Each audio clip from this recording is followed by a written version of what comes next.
Good morning, everyone.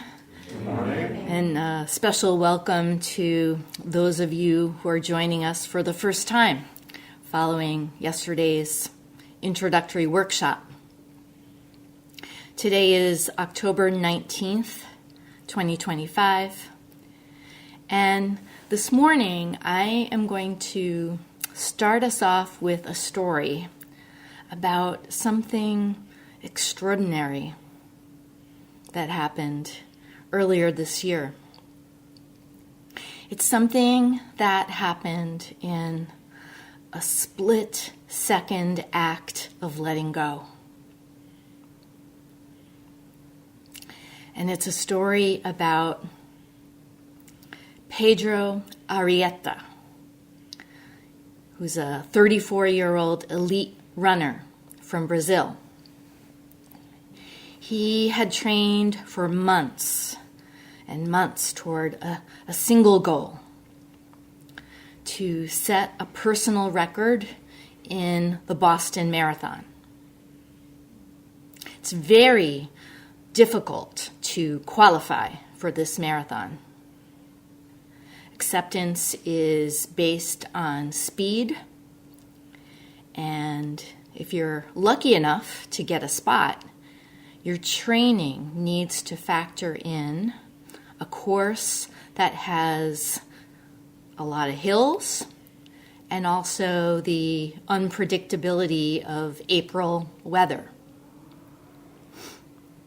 And for Pedro, it was his first time running in the Boston Marathon. Now, training for a marathon involves certainly a great deal of determination and a strict regimen in order to improve and fine-tune your distance and your pace. And although I've never run one and have never had an aspiration to, I do have a close friend, who has done several marathons. She's preparing for one right now. And I witnessed how her preparation consumes her daily life. It involves not just the time that she commits to running every week, rain or shine, no matter how hot or cold it is, but also eating the right foods, staying hydrated to maximize her performance. And also, on top of the running, there's this routine of other kinds of exercise and stretching that helps prevent injury and also helps with recovery. And as for Pedro Arrieta, on race day, everything was going great. His stride was strong. The weather was decent. And with the finish line in sight, his personal goal of completing the race within 2 hours and 40 minutes was attainable. And it would place him in the top 1% of runners. But then, all of a sudden, he witnessed another runner who was ahead of him collapse to the pavement, overcome with fatigue, clutching his legs in pain. And in that instant, with just 200 more meters to go to the finish line, and in a race where every second counts, Pedro's attention shifted. It shifted from his personal ambition to helping this random guy make it over the finish line.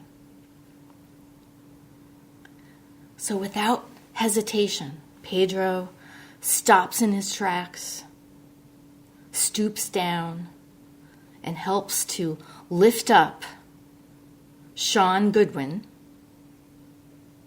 He places his arm over Sean's shoulder, literally lifts him up, holds him in place long enough for him to get stable on his feet.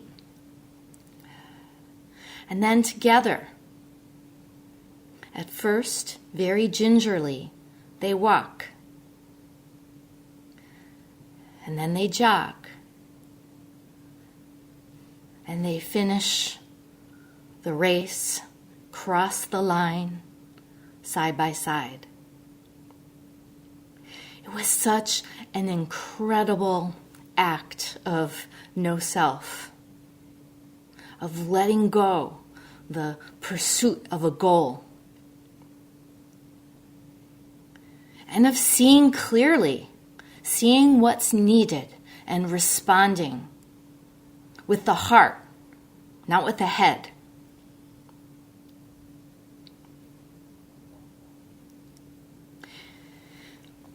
You could say that running is its own kind of zazen.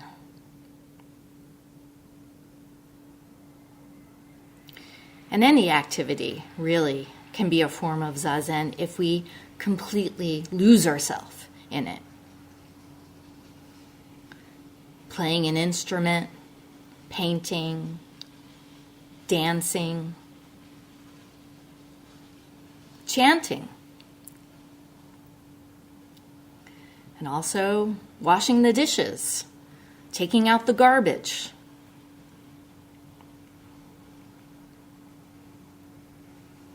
When done purely, with full presence, just for its own sake, without trying to reach a goal or earn a reward, without thinking of it as a box to check off on your to-do list or your bucket list. Any activity can transform into something truly wondrous when we're fully present, when we get ourself out of the way. And with this in mind, I'm going to read an excerpt from Charlotte Joko Beck's book, Everyday Zen, Love and Work. And for anyone who is unfamiliar with her, she was a contemporary of the founder of our center, Roshi Philip Kapleau. She was born in 1917 and died in 2011. Joko, as she called herself, was one of the first female Zen teachers in the U.S. And she had a very practical and down-to-earth style that focused on integrating practice into ordinary, everyday life. And that's reflected in all three of her books.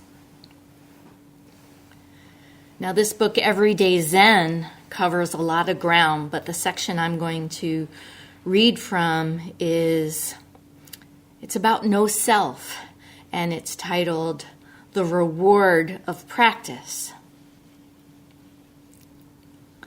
And of course, the reward she speaks of is not in the ordinary sense of achieving a goal or gaining something that you don't already possess. It has more to do with losing than gaining.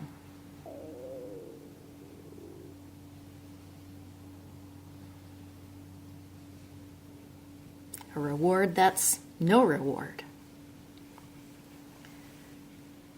She begins. We are always trying to move our lives from unhappiness to happiness. Or we might say that we wish to move from life of struggle to a life of joy. But these are not the same. Moving from unhappiness to happiness is not the same as moving from struggle to joy. Some therapies seek to move us from an unhappy self to a happy self. But Zen practice, and perhaps a few other disciplines or therapies, can help us move from an unhappy self to no self, which is joy. So this is such an important distinction. The purpose of practice is not to make us feel better about ourselves and our life, to feel less stress and anxiety, and instead more calm and more peace. These are the kinds of things that lead us to this path, and that certainly was the case for me. But it reflects a goal-seeking attitude. Seeing Zazen as a strategy to get something or get somewhere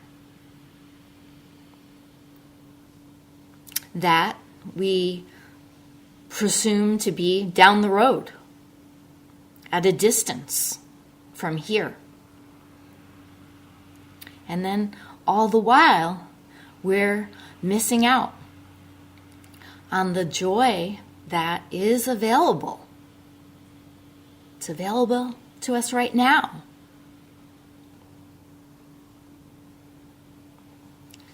So what this is duality. A self trying to become a different self. A self that is lacking, living a life that is lacking.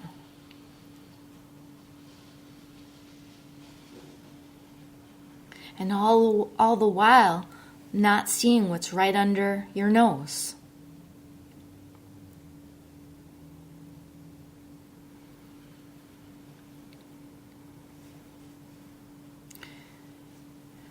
Just to be alive, to be breathing.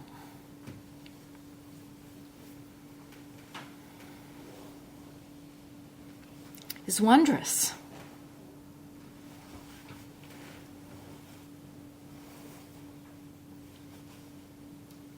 And it's right under our nose. Just to experience life.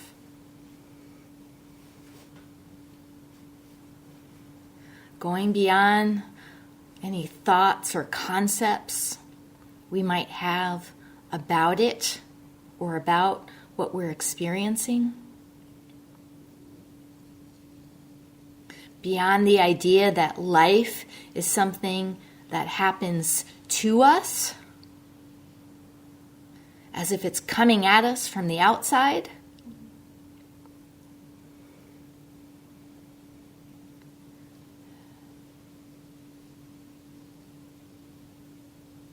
To be fully in and of it. Joko says, to have a self means we are self-centered. Being self-centered and therefore opposing ourselves to external things, we are anxious and worried about ourselves. We bristle quickly when the external environment opposes us. We are easily upset. And being self-centered, we are often confused.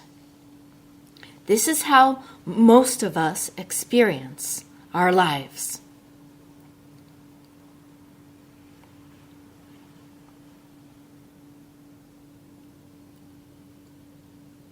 Our self-centeredness is something that we really begin to notice when we start practicing Zazen. We notice our habitual reactivity.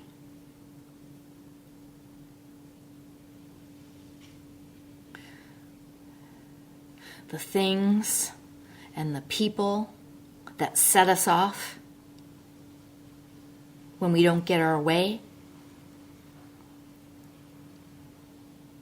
All the assumptions that we make that turn out to be wrong or to come from a place of bias.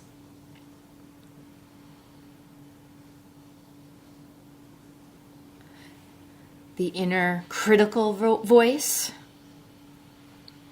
that says you're not worthy or good enough. And also the prideful voice that congratulates you for a job well done or for surpassing others.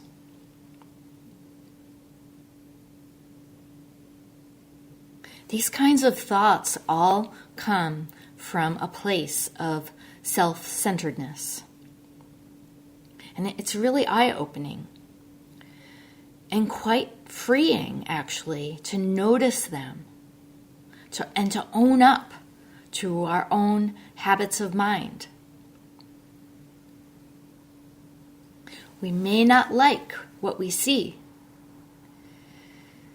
but we do have to notice our reactivity before we can let go of it. Otherwise, it just continues to have a hold on us.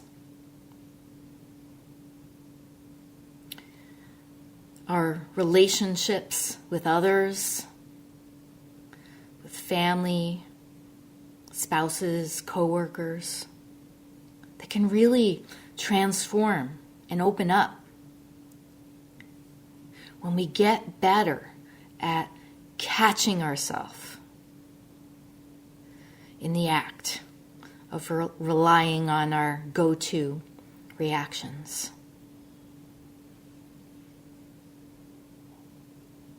But in order to do that, the mind really has to be settled enough that we can notice what's going on. And of course, that's where Zazen comes in. Joko then says, although we may not be acquainted with the opposite of a self, that is no self, let's try to think what the life of no self might be. No self doesn't mean disappearing off the planet or not existing. It is neither being self-centered nor other-centered, but just centered. Just centered.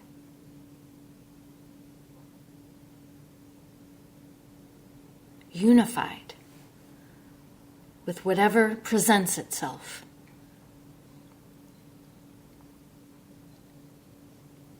Our tendency is to pick and choose. We prefer some thoughts, some mind states, and some bodily conditions over others.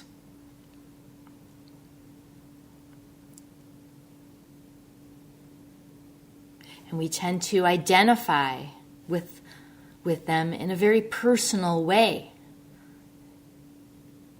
making them into a story about me, me and my life.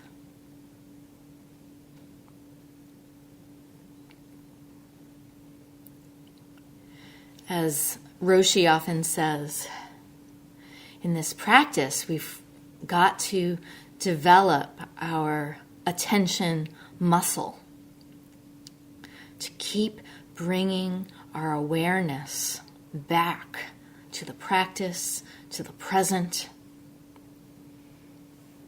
And it's not enough to just develop this muscle. We have to keep at it so it doesn't atrophy. So it doesn't matter how long or little you've been practicing.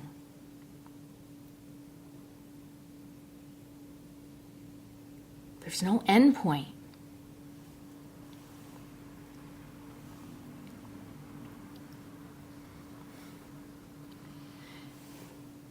And as for Pedro Arrieta, he could have so easily done what most of us would have done in that situation,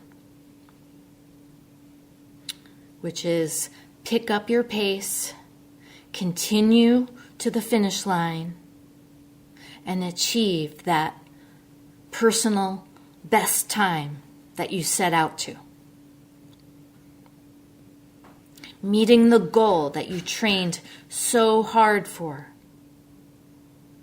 and receiving the recognition and the self-satisfaction that comes with it.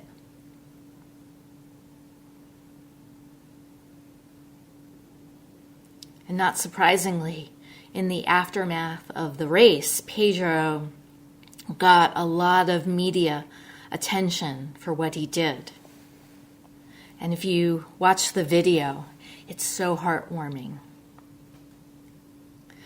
Such a beautiful, random act of compassion. But still, some wondered why he would sacrifice his record to help someone else make it across the finish line.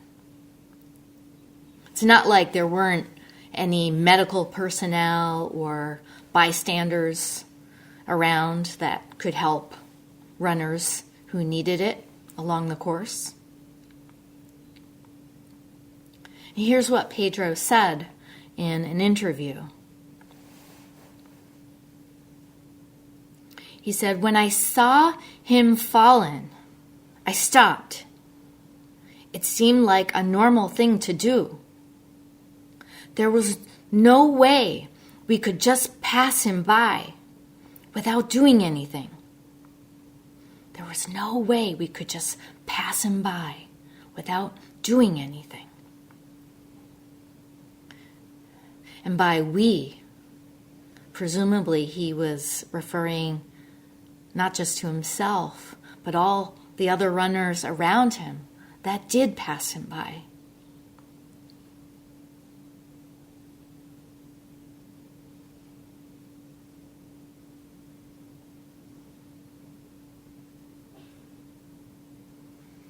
Pedro also spoke at length about his faith in God, in something that is bigger than himself.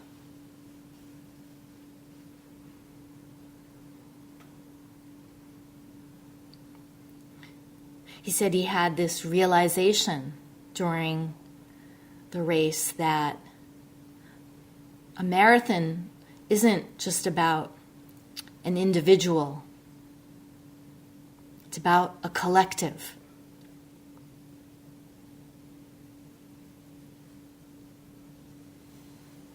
Something larger than himself. So whether you want to call it God, the divine, or Buddha nature, there is something bigger.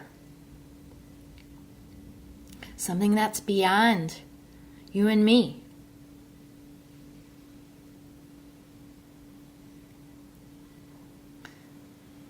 As Joko continues, she says, a life of no self is centered on no particular thing,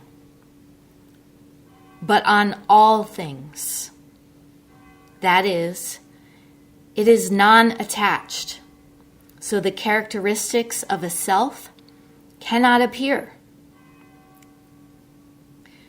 We are not anxious, we are not worried, we do not bristle easily, we are not easily upset, and most of all, our lives do not have a basic tenor of confusion. To be no self is joy. Not only that, no self, because it opposes nothing, is beneficial to everything. So what she's saying is that to abide in no self is to be in harmony with all conditions, whatever arises, to not reject anything, to flow with life. So again, joy isn't about achieving a goal or getting what we want, but just unifying with how things are. And that's not to say that we won't experience anxiety, worry, or confusion. These are all normal human emotions. It's also not to deny that there is injustice in the world and problems that need to be solved, that require our attention and our action. So being one with things as they are is not complacency. The point is not clinging to anything.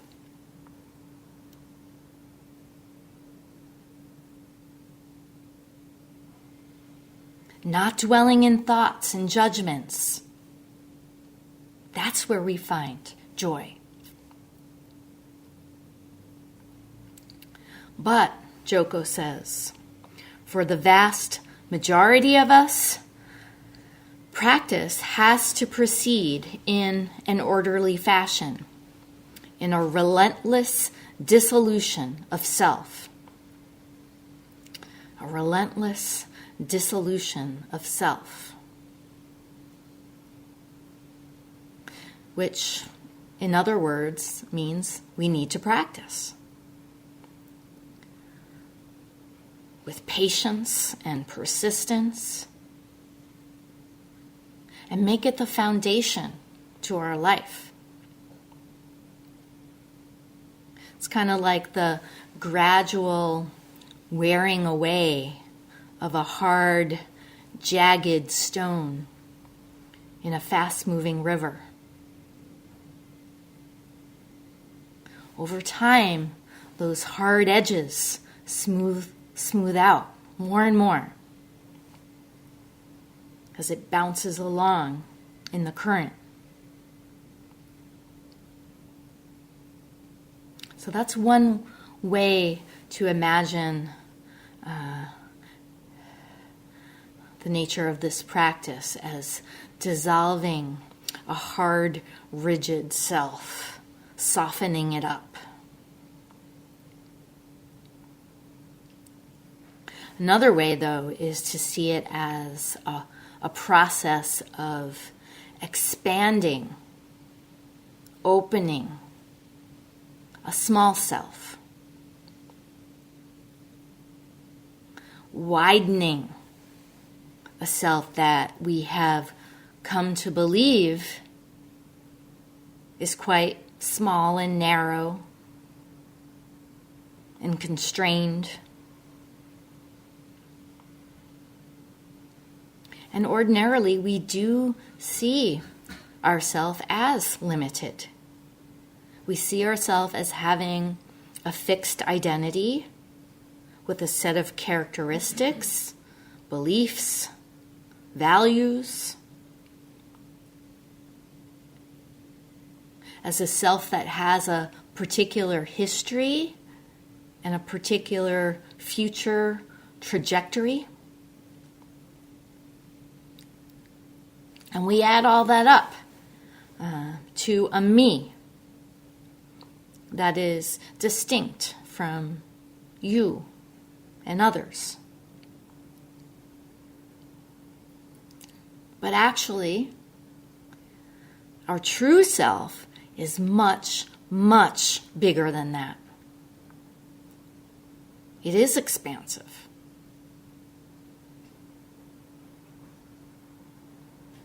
Nothing confines or limits it.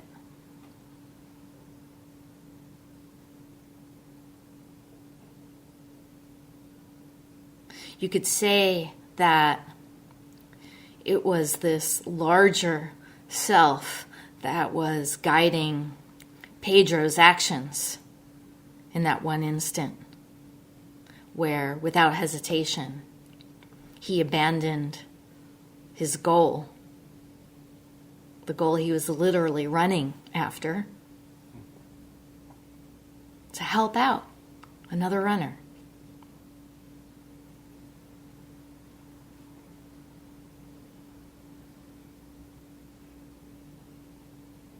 And in that moment, he saw that other runner, Sean, as not other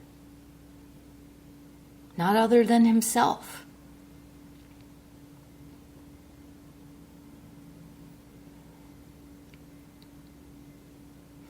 Joko says in another chapter in this book that it's through practice that we create what she calls a bigger container. A bigger container.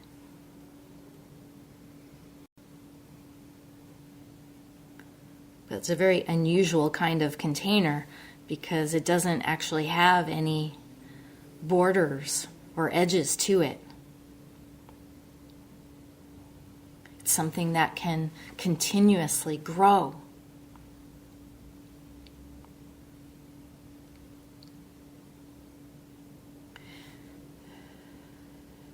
And as she continues, she says, the way practice works for most of us is, again, to start off with pursuing happiness, seeing ourselves as broken or damaged and in need of repair. But eventually, we discover that this approach only gets us so far. It enables us to move from, she says, relative unhappiness to relative happiness. So it's not a resolution, but it's a movement in the right direction. She says, why do I say relative happiness? No matter how much we may feel that our life is happy, still, if our life is based on a self, we cannot have a resolution. Why can there not be a resolution for a life based on a self? Because such a life is based on a false premise, the premise that we are a self. Without exception, we all believe this, every one of us. And any practice that stops with the attempted adjustment of the self is ultimately unsatisfying. To realize one's true nature as no self, as Buddha, is the fruit of Zazen and the path of practice. The important thing, because it is the only thing that is truly satisfying, the important thing is to follow this path.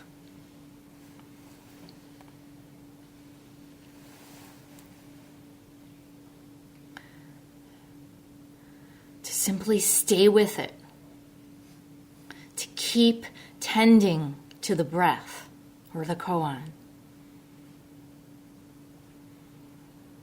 Moment by moment, in the midst of whatever arises, without trying to change anything or make something happen or fix anything,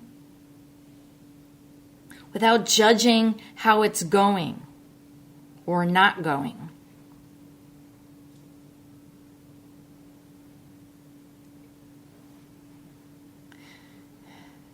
In this way, Zen practice runs so counter to how we normally operate and how we normally think about ourselves. It's really the most radical thing you can do.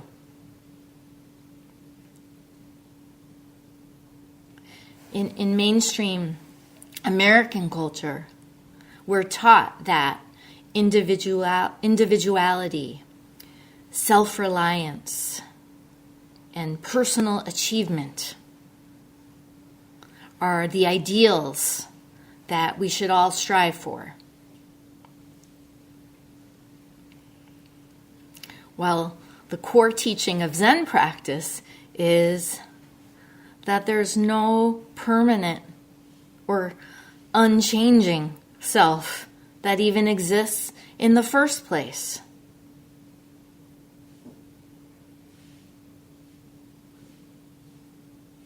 The sense that we have of being an individual, separate from everything and everyone else, is an illusion.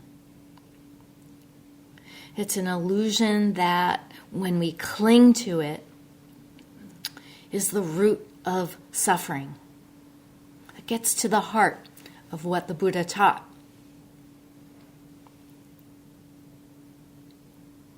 Now, some of you here might think, now wait a minute.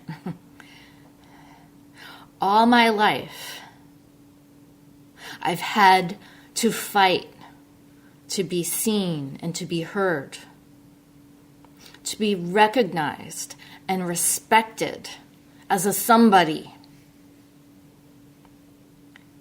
And you're telling me that there's no self there in the first place.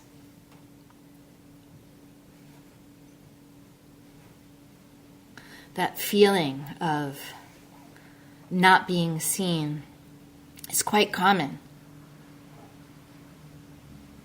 especially for anyone who has experienced racism or some other form of otherism on an ongoing basis.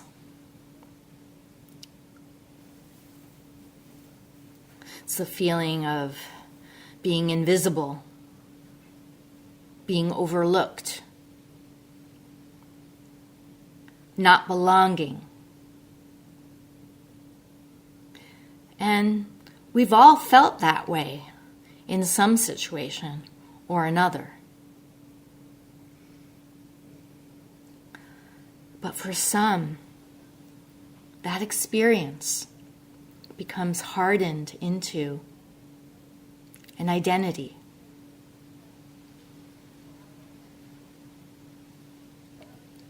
Here's an analogy that might help give some perspective on what it means to say that our true self is no self. It comes from Greek mythology, and it's called the Ship of Theseus. Theseus was this mythical king of Athens who was most known for navigating a labyrinth and slaying a minotaur, which is a half-man, half-bull creature that lived inside it. And in doing so, he put an end to years of human sacrifice that was being done in service to this minotaur. Theseus is also known for the ship that he used to escape from this incident, which took place on the island of Crete. And according to the legend, each year Athenians would commemorate Theseus, his noble and heroic act, by taking his ship out into the sea on a pilgrimage. But naturally, over time, the ship's wooden boards rotted and had to be replaced one by one, which in turn raised some questions. If no pieces of the original ship make up the current one, is it still the ship of Theseus? And furthermore, if it is no longer the same, at what point did it cease to be the original ship? And what if a second ship is built entirely from the pieces removed from the original? Or what if the removed wooden boards are repurposed into something else altogether? Could we call that the ship of Theseus? So the ship of Theseus is a paradox that raises all kinds of questions about what constitutes a self. It challenges the idea of defining the self solely on the basis of its material parts. And that includes all the ways you define yourself and how others define you.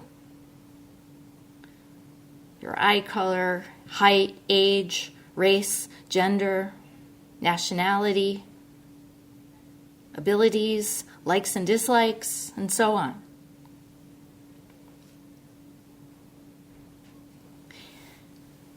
It is true that we could say each one of us is comprised of a bunch of parts that together form a whole. But the thing is, they're moving parts. There's no self to hold on to. And when we consider that our body, all on its own, without us even thinking about it or even having any control over it, our body is constantly regenerating itself. Cell by cell, part by part, atom by atom.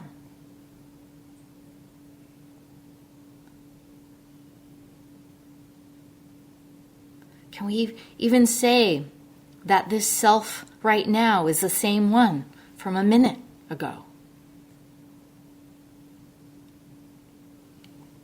So rather than see no self as the absence of something,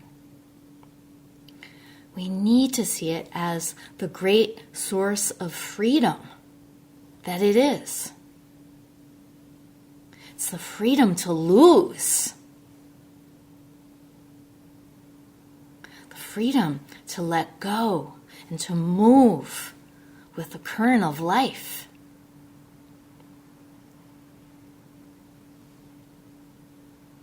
And it's available to all of us.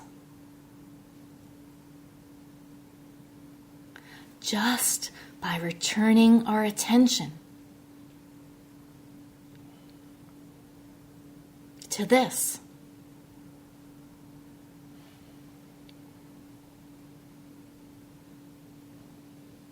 We'll stop here and recite the 4 vows.